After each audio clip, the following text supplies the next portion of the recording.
That way. Okay, thank you. Okay, very good. You said I'm Philip Fearnside from IMPA, the National Institute for Research in Amazonia in Manaus. Before anything else, let me make an advertisement for that website. It has much more information about the subject I'm talking about today and a lot of other controversies in the Amazon, including not just my publications, but also a lot of other information. There's the Amazon dossier that has information about the different large development projects, the official documents, and a lot of other things. Just Belo Monte has more than 40,000 pages of information. So if you're interested, highly recommend it. I'm going to talk about the social, environmental, and health, especially health impacts of energy production in the Amazon. Just some of these. Amazon in Brazil. And obviously in the time will just be a few of these. One thing I won't be talking about is greenhouse gas emissions, which is something I've been working on for a long time. But I'm giving a talk on that here on the 3rd of April in the afternoon. So those highly recommended controversies. There are also several new papers on the site there, so I recommend it. There are also some CDs here. A lot of people have already got them, but maybe we'll give them what we have here to those that don't have them yet. Okay. Talking about something like this, it's very important to say where one's money comes from. In my case, they're from these academic sources. There are no hydroelectric companies or anything in this list. And I'm responsible for the National Institute for Science and Technology of the Environmental Services of Amazonia, which is really a big project. There's a lot more information there. Now, before getting into the impacts, it's very important to consider what the alternatives are, because usually you hear a long list of the different impacts of one of these projects, and in the end you say, well, we need this electricity for the progress of Brazil, so we'll do it anyway. So it doesn't matter how grave the impacts are, the decision always winds up the same. But it's important to look at the alternatives, and Brazil has lots of alternatives besides these dams.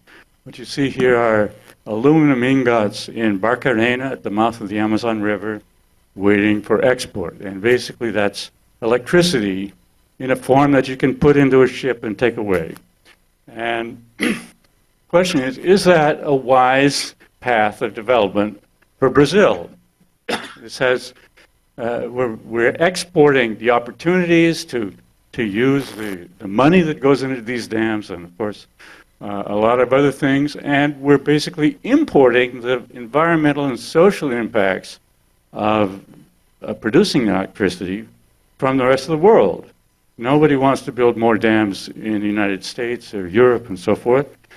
First of all, most of the better places are already used, but more important is no one will accept that kind of impact anymore in lots of other places. So basically, we're importing those impacts to Brazil, and those impacts then fall on people who live along the riversides, indigenous peoples, and so forth, spread around the Amazon. And this is one of the worst options in terms of what it does for Brazil. In terms of employment, it's 2.7 jobs for every gigawatt hour of electricity, almost the worst of all possible options. The only thing worse are the iron alloy smelters, and that is also being exported with this electricity. So this is something that is an obvious place to start. Simply don't export that electricity. That doesn't solve the whole problem, but it's about 7% of Brazil's electricity. It's as much as any one of the big dams in the Amazon. And you have other things. Brazil uses electric showers for heating water. That's 5% of all the electricity in Brazil, also equivalent to any one of the big dams. Now, aluminum is presented as environmentally benign and so forth, but of course you're not looking at the hydroelectric dams that are producing the electricity. Here's the sustainability the Sustainable Development Report of the Brazilian Association for Aluminum. And you might have the impression that these aluminum ingots were produced by riverside residents, ribeirinhos in sustainable agroforestry or something. But actually, of course, that's probably Photoshopped as an explanation of that. And actually, these ribeirinhos are some of the greatest victims of the hydroelectric dams. They're being expelled from riverside locations as they're converted into reservoirs. And the company from Norway that bought that aluminum factory at the mouth of the Amazon in Barcarena in 2010 has as its slogan that aluminum is infinite. But aluminum isn't infinite. It has limits, and the main limit are the impacts of the dams that are producing it. Now, I recommend this little book that was published by a group of NGOs and launched at the Rio Plus 20 event that has a lot more information about Brazil's other options. And Brazil has tremendous capacity for wind power. There are calculations there that show that with current technology, just using offshore arrays of wind turbines, you could supply all of the electricity Brazil uses. You'd need backup power, of course, too. Also has tremendous solar capacity in northeastern Brazil, where you have large areas with a lot of insolation, few clouds, and low productivity pastures and so forth. So I recommend that. You can get it through my website as well as the other places. And these other options are not the priority of the government. The President's speech at Belo Monte defending hydroelectric potential and minimizing solar and wind power. Now, there are other things in the background. It's important to remember that in January 2013, for the first time, the Supreme Electoral Court released the data on campaign contributions in Brazil for the previous 10 years. And the top 4 donors to political campaigns were exactly the big construction companies that are building dams in the Amazon. And now we have another level of this. This is the confession of the CEO of Camargo Correia, one of the biggest construction companies in Brazil, that they paid 100 million reais in bribes to get contracts for Belo Monte. And they only have 16% of the contracts. That is, if it's the same proportion for the other companies, that's 600 million reais. At that time in 2010, it would be around $300 million just for Belo Monte. And of course, there are a lot of other dams. So this is another level in addition to what's officially declared for the campaign contributions. Now, there are tremendous plans. This is the PAC, the Program for the Acceleration of Growth, of all of these dams that are planned, most of them in the Amazon. This is a 5-year time span. And you see many of the great controversies, Belo Monte and so forth, Marabá Dam, which is expected to displace around 40,000 people, mostly riverside residents. Various controversial dams at the top of the list. So, and then there are many more dams in addition to those that are just in this 5-year plan. You can find at least some information about all those dams on the website. Now, today, we'll go through several dams in chronological order and look at some of the impacts. Start with Tucuruí, that was built in 1984, then Balbina in 1987, then jump to the Madera Dams, 2013 for last one, then go to Belo Monte, that's being built now, and then the Tapajós Dams, which are the current controversies. So starting with Tucuruí, it's a huge dam, now has 8,000 megawatts, and of course it has huge impact. And just looking at the map, you can see what some of those are. They're all these little towns that were displaced. There were 23,000 people displaced by Tucuruí, and they were put into these settlement areas over here, and over here. basically just thrown in there and abandoned. To this day, they haven't received the various compensations they were promised. So there's a long story about that. Then you also have 120 kilometers of the Trans-Amazon Highway that had to be rebuilt, moved over here, cutting off part of this indigenous area, the Paracana area. And then this piece that was cut off was turned into a settlement area.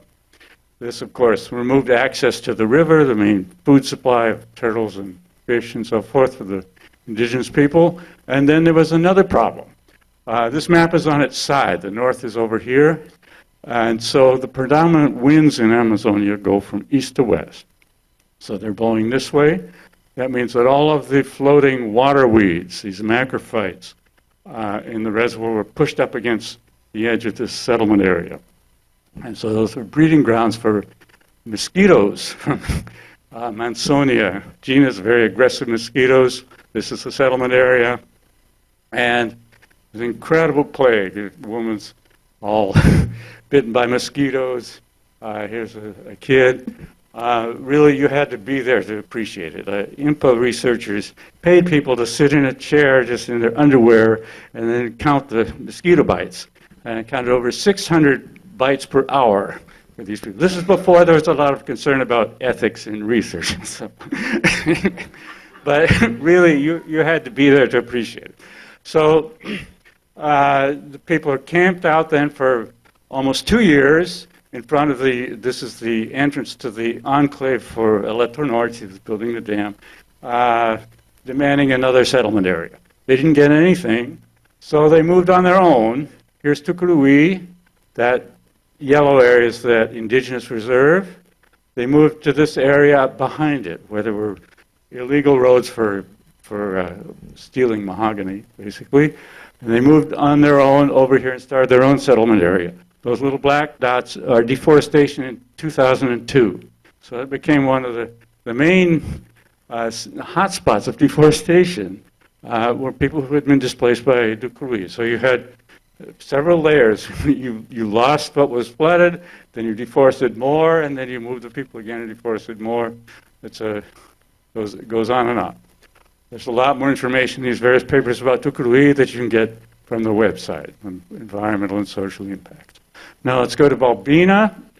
This is a notorious dam that has about the same area as Tucuruí. We've measured over 3,000 square kilometers on satellite images. The official area is 2,360. Just 2% of it had the trees cleared, the rest doesn't. But it produces much less electricity than Tucuruí. The installed capacity is 250 megawatts versus 8,000 in Tucuruí. And it's very unusual. You can see all of these islands here.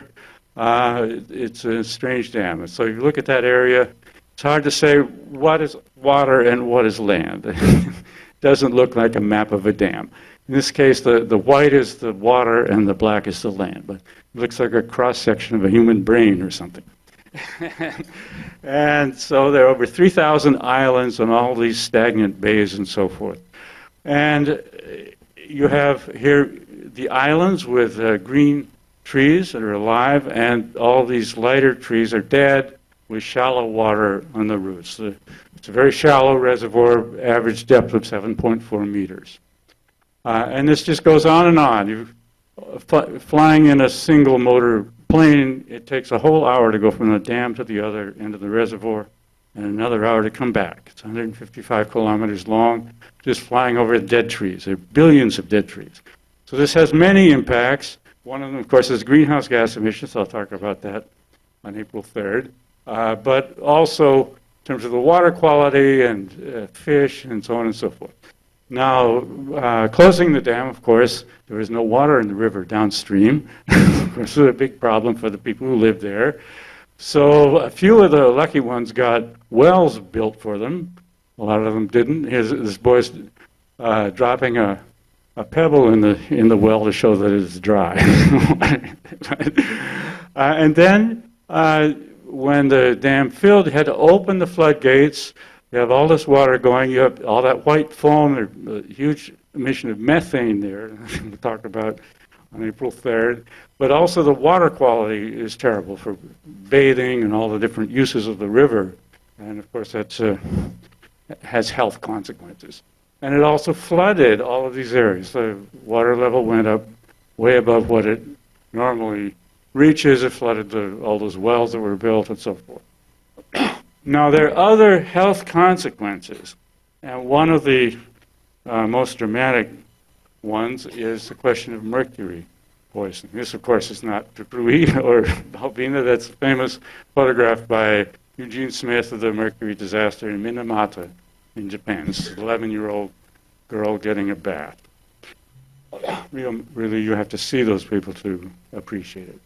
Anyway, here's data from Tucuruí.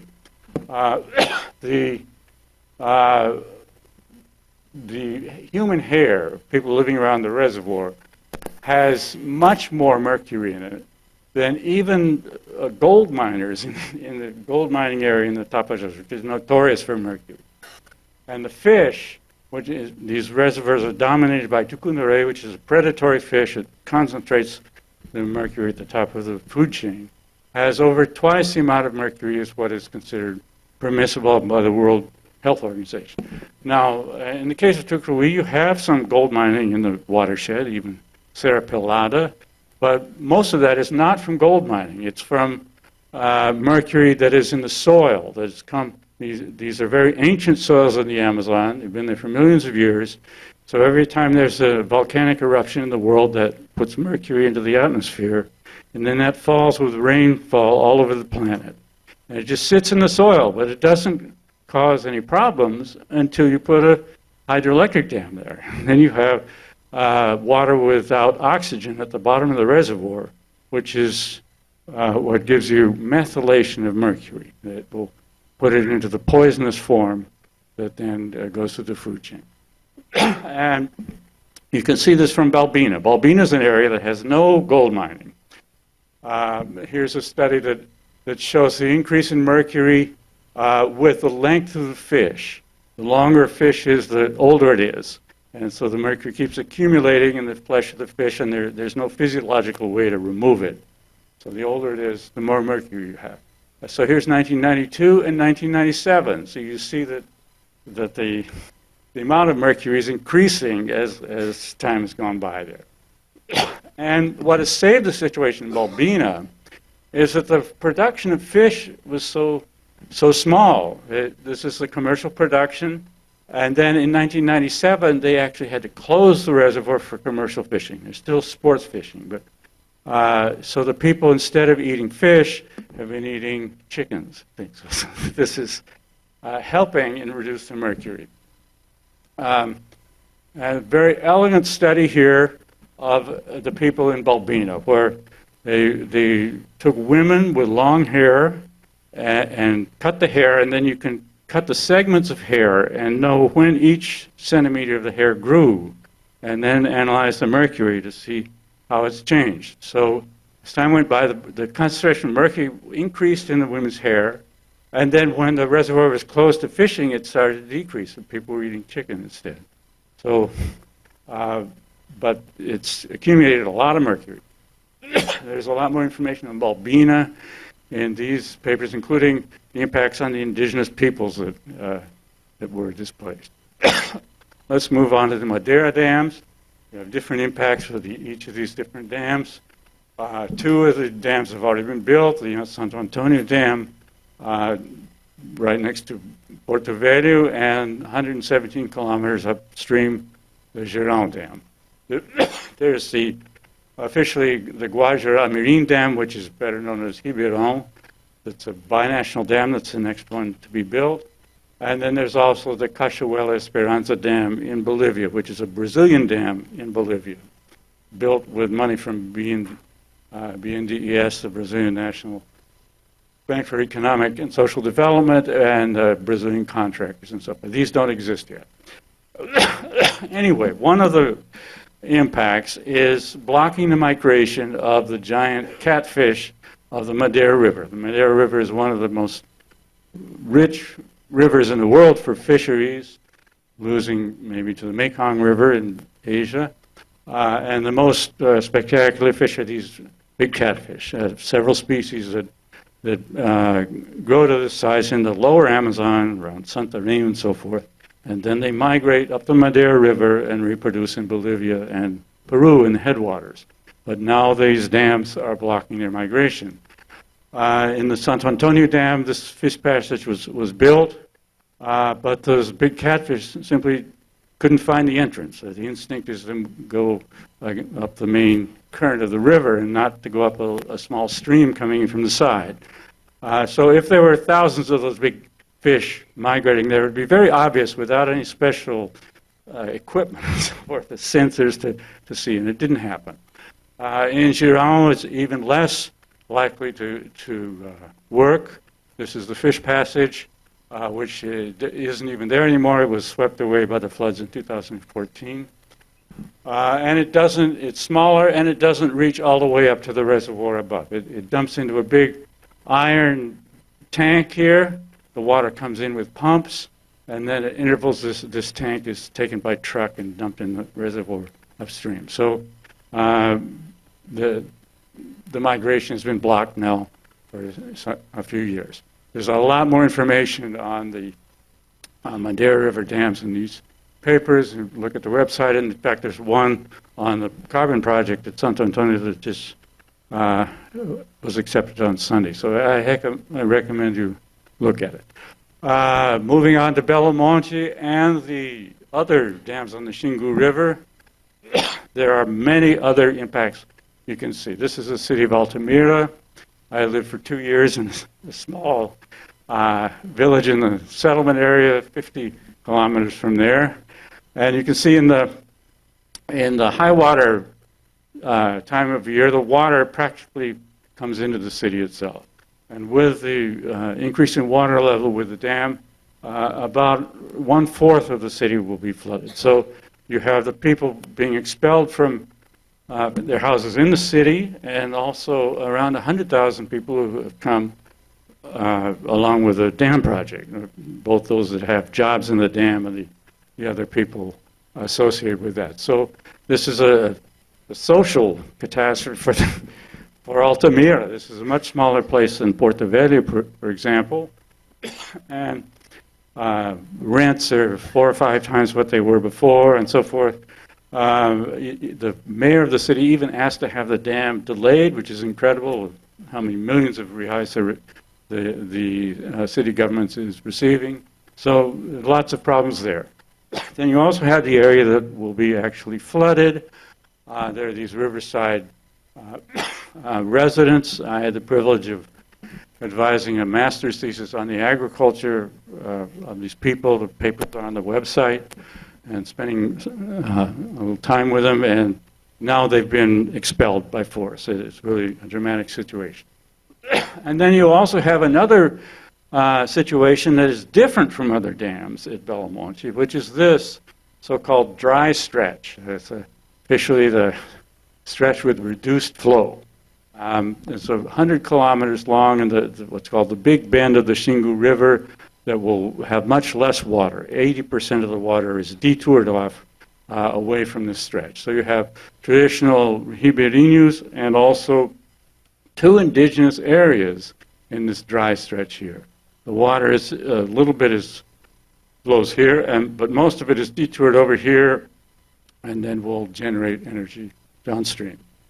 So this then has all of the legal consequences, because the indigenous peoples have more rights than other affected peoples, and they were not consulted. Brazil is signatory to Convention 169 of the International Labor Organization, and it's also been converted into Brazilian law, in addition to the constitutional provision. So they were not considered to be directly impacted because they aren't underwater. But of course, they lose the fish and so forth that are their main source of food. And then there are other impacts that are basically not being discussed. In previous plan for the dam, this is that dry stretch again, Just 11 kilometers upstream from the city of Altamira is the plan for another dam called Babaquara. The official name's been changed to the Altamira Dam. And that is a huge dam.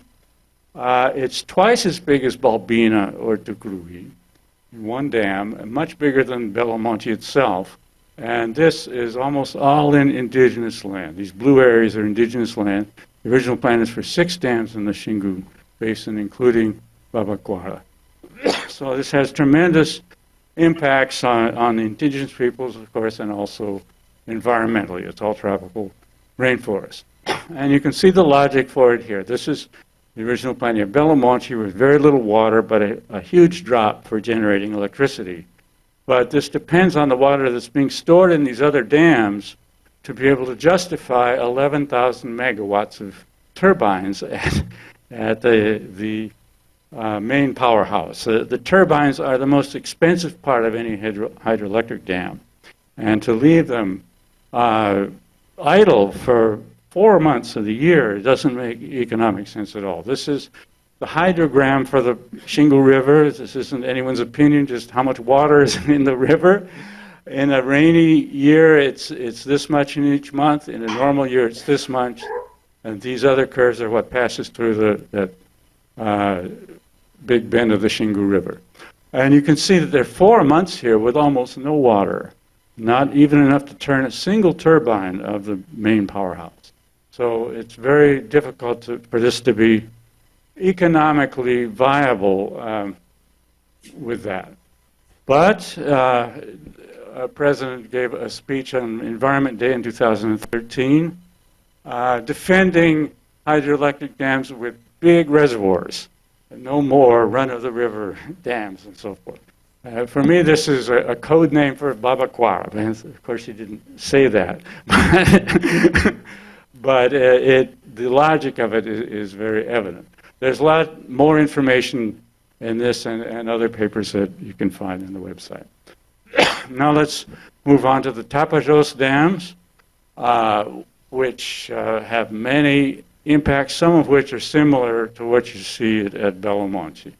The Tapajos River itself, there are 3 dams, and then this is the Janchimin River that has 4 dams, and there's 6 dams on the Teles Pires River here, and 30 dams on the Juruena River.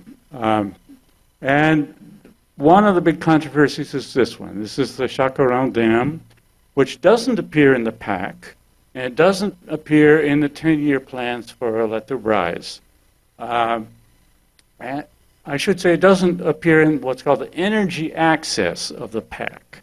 But the PAC also has a transportation axis, and one of the big priorities is the waterway to transport soybeans from Mato Grosso to the ports on the Amazon River via by the Tapajos. And to do that, you have to have this dam. Otherwise,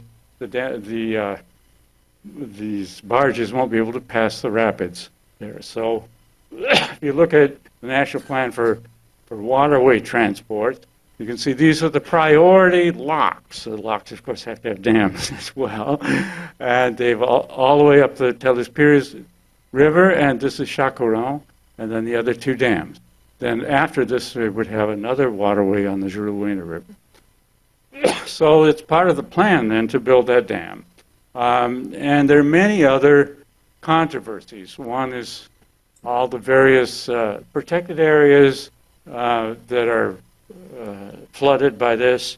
The 43 reservoirs in the basin. These are dams with at least 30 megawatts. That is the definition of a large dam in Brazil. And various other controversies. In addition to that one dam that I mentioned, the Chacorão Dam, which floods 11.7 thousand hectares in the Munduruku indigenous land. That is indigenous area that's officially created and so forth. You also have, with the first dam, the São Luís de Tapajós Dam, flooding in an indigenous area that has not yet been created, although it's been, the paperwork has been ready for well over a year and just sitting there, not being signed because of the pressure from the Ministry of Mines and Energy.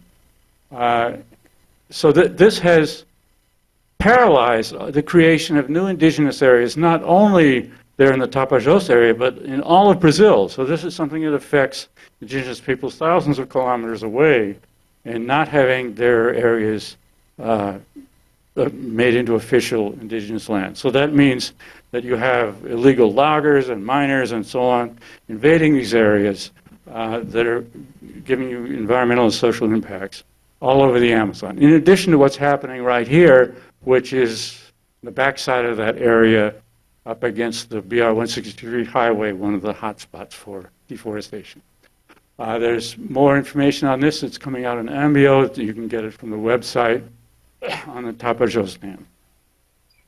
Now, let me just conclude reminding you about the plan as a whole. This is from the 2010 plan, which is the only time that the Brazilian government has ever released the full plan for building dams, and not only what's going to be in the next 5 or 10 years, but without respect to the date that the dams would be built. 79 dams in the Brazilian legal Amazon River, Amazon region. And you can see that the details of this keep changing, but the basic plan remains the same. Basically, from the Madera River to the east, all of those rivers are converted into continuous chains of reservoirs, just one reservoir after another.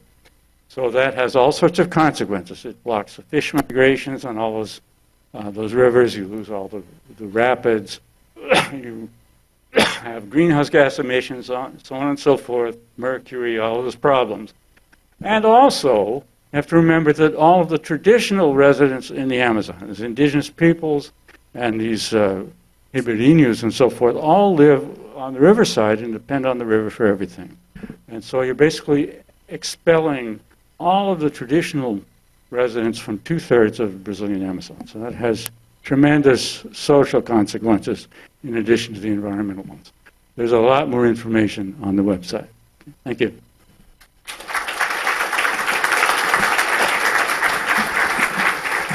Moving